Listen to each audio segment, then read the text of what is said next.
राधे राधे भक्तों, जय श्री कृष्ण, जय श्री राम। भक्तों, यह कहानी केवल शास्त्रों की पंक्ति नहीं है, यह आने वाले समय का नक्शा है। नक्शा जो हमें बताता है कि अगर इंसान ने अपने विचार और कर्म नहीं सुधारे तो अंत कैसा होगा। आज हम इसी यात्रा पर चलेंगे। हम देखेंगे कि कलयुग का चेहरा कैसा होगा। हम सुनेंगे वह भविष्यवाणियां जो आपको भीतर तक हिला देंगी और हम समझेंगे कि इन सब के बीच इंसान को क्या करना चाहिए। याद रखिए, यह केवल कथा नहीं है, यह चेतावनी है, यह सच है और सच से भागा नहीं जा सकता। तो बने रहिए हमारे साथ, क्योंकि आगे जो आप सुनेंगे वह आपको सोचने पर मजबूर करेगा। भक्तों, जब महाभारत का युद्ध समाप्त हुआ तो उसके बाद युधिष्ठिर ने हस्तिनापुर का राज्य संभाला। युधिष्ठिर हमेशा ये सोचते थे कि अब द्वापर खत्म होने को है और कलयुग का आगमन है। कलयुग में मानव क्या करेगा, कैसा होगा कलयुग, क्या मानव का स्वभाव कैसा होगा, उसकी प्रवृत्ति कैसी होगी। यह सब विचार करके वह एक दिन कृष्ण के पास पहुँचे। श्री कृष्ण से उन्होंने प्रश्न किया, माधव बताइए, कलयुग में मानव का स्वभाव कैसा होगा और उसकी प्रवृत्ति कैसी होगी और मोक्ष का मार्ग क्या होगा। श्री कृष्ण मुस्कुराए। उनकी आंखों में ऐसा तेज था जैसे उन्होंने समय को ही अपनी हथेली पर रख लिया हो। वे बोले, धर्मराज, इस प्रश्न का उत्तर सीधे शब्दों में नहीं दिया जा सकता, इसे अनुभव से ही समझना होगा। तुम सब चारों दिशाओं में जाओ, घने और रहस्यमयी वनों में प्रवेश करो। वहां जो दृश्य तुम्हें दिखाई देंगे वही कलयुग के संकेत होंगे। जब तुम लौट कर आओगे तब मैं तुम्हें विस्तार से बताऊंगा। युधिष्ठिर ने सिर झुकाकर कहा, जैसी आपकी आज्ञा। श्री कृष्ण की आज्ञा पाकर पांडव अपना रथ वहीं छोड़कर पैदल निकल पड़े। वन बाहर से शांत था, लेकिन भीतर एक अनजाना कंपन था, मानो हर पत्ता, हर हवा कुछ कहने को आतुर हो। पांचों भाई अलग अलग दिशाओं में बट गए ताकि अधिक से अधिक अनुभव पा सकें। युधिष्ठिर एक घने और अंधकार में वन में पहुंचे। वहां उन्होंने एक विचित्र दृश्य देखा। एक विशाल काय हाथी, उसके 2 सूंड थे और दोनों सूंडों में वह बड़े बड़े वृक्षों को बेरहमी से उखाड़ रहा था। युधिष्ठिर ठिठक गए। यह शक्ति, यह विकृति आखिर संकेत क्या दे रही है। अर्जुन एक शांत सुंदर वन में पहुंचे। हरियाली और पक्षियों की चहचहाहट वातावरण को मधुर बना रही थी, पर अचानक उनकी दृष्टि एक विशालकाय पक्षी के सामने पहुंची। उसके पंखों पर वेदों की अर्च लिखे थे।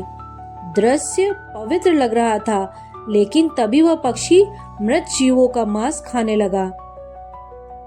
अर्जुन का मन कांप उठा। एक ओर ज्ञान का प्रतीक और दूसरी ओर रक्तपात, यह कैसा विरोधाभास था। भीम एक हरे भरे चारागाह में पहुंचे। वहां गायों का बड़ा झुंड चल रहा था। उसी बीच उनकी नजर एक अद्भुत पीड़ादायक दृश्य पर पड़ी। एक गाय ने अभी अभी बछड़े को जन्म दिया था। माता ममता में उसे जोर जोर से चाटने लगी, लेकिन अत्यधिक चाट से बछड़ा लहूलुहान हो गया। भीम स्तब्ध रह गए। सोचा, यह कैसी ममता है जो अपने ही बच्चे को चोट पहुंचा रही है। सहदेव एक शांत जलाशय के पास पहुंचे। वहां 7 कुएं एक सीध में बने थे। उन्होंने देखा 6 कुओं में पानी भरा था, पर बीच का कुआं खाली सूखा पड़ा था। दृश्य विचित्र था। सहदेव सोच में डूब गए। जो सबसे गहरा था वही खाली क्यों? क्या यह भीतर से शून्य की ओर इशारा कर रहा है? नकुल पर्वतीय क्षेत्र की ओर बढ़े। ऊंचे ऊंचे पहाड़, घने वृक्ष, मन को शांति देते दृश्य। पर अचानक पहाड़ से एक विशाल शिला धुढ़कती हुई नीचे आने लगी। उसने अपने रास्ते में आने वाले बड़े बड़े वृक्षों को उखाड़ फेंका, लेकिन जैसे ही वह शिला एक छोटे से नन्हे पौधे तक पहुंची, अचानक रुक गई। नकुल विस्मित रह गए। यह नन्हा पौधा इतनी विशाल शिला को कैसे रोक पाया? शाम ढलते ही पांडव अपने अपने अनुभव लेकर लौटे। वे श्री कृष्ण के चरणों में पहुंचे और एक एक करके अपने देखे हुए दृश्य सुनाए। युधिष्ठिर ने कहा, प्रभु, मैंने 2 सूंड वाला हाथी देखा। श्री कृष्ण मुस्कुराए, धर्मराज, यह संकेत है कि कलयुग में शासक दोहरी चाल चलेंगे। वे ऊपर से धर्म और न्याय का दिखावा करेंगे, लेकिन भीतर से प्रजा का शोषण करेंगे। दोनों ओर से वे केवल अपना स्वार्थ साधेंगे। अर्जुन ने कहा, प्रभु, मैंने एक पक्षी देखा। उसके पंखों पर वेद लिखे थे, लेकिन वह मृत जीवों का मांस खा रहा था। श्री कृष्ण बोले, अर्जुन, कलयुग में विद्वान और पंडित कहलाने वाले लोग ज्ञान तो रखेंगे, पर उनके हृदय पवित्र नहीं होंगे।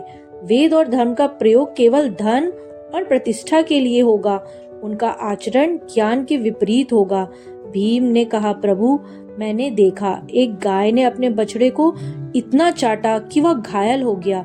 श्री कृष्ण ने कहा, भीम, कलयुग में माता पिता का अति स्नेह बच्चों के लिए बंधन बन जाएगा। वे प्रेम देंगे, पर वही प्रेम उन्हें आत्मनिर्भर बनने से रोकेगा। ममता का अतिरेक पीड़ा का कारण बनेगा। सहदेव ने कहा, प्रभु, मैंने 7 कुएं देखे, 6 में जल भरा था, पर बीच का सबसे गहरा कुआं सूखा था। श्री कृष्ण बोले, सहदेव, यह दृश्य बताता है कि कलयुग में लोग बाहरी रूप से तो समृद्ध दिखेंगे, पर उनके भीतर करुणा और सहयोग का जल सूख जाएगा। पड़ोस में कोई भूखा मर रहा होगा, फिर भी वे आंखें मूंद कर अपने स्वार्थ में डूबे रहेंगे। यही स्वार्थ परता कलयुग की सबसे बड़ी पहचान होगी। नकुल ने कहा, प्रभु, मैंने देखा एक विशाल शिला पहाड़ से लुढ़क रही थी। उसने बड़े बड़े वृक्ष उखाड़ दिए, पर एक छोटा सा पौधा उसने उसे रोक लिया। श्री कृष्ण ने कहा, नकुल, यह दृश्य दर्शाता है कि कलयुग में धन, शक्ति और सत्ता किसी को भी विनाश से नहीं बचा पाएगी। यदि कोई व्यक्ति सच्चे मन से भगवान का नाम ले, भक्ति में स्थिर रहे, तो वह नन्हे पौधे की तरह हर संकट को रोक सकता है। यही भक्ति इस युग में मनुष्य का सबसे बड़ा सहारा होगी। यह प्रसंग यही समाप्त होता है। भक्तों, 4 दिशाओं में बटे पांडव, हर एक को दिखने वाले दृश्य मानवता के भविष्य का आईना है। कहीं लोग लोभ में इतने डूबे होंगे कि अपने ही रक्त का व्यापार करेंगे, कहीं धर्म के नाम पर अधर्म किया जाएगा, कहीं रिश्ते टूटकर केवल स्वार्थ में बदल जाएंगे, कहीं मनुष्य इतना निर्दयी हो जाएगा कि पशु पक्षी भी उसके भय से कांप उठेंगे। यह सिर्फ एक दृश्य नहीं है, यह कलयुग की हकीकत है।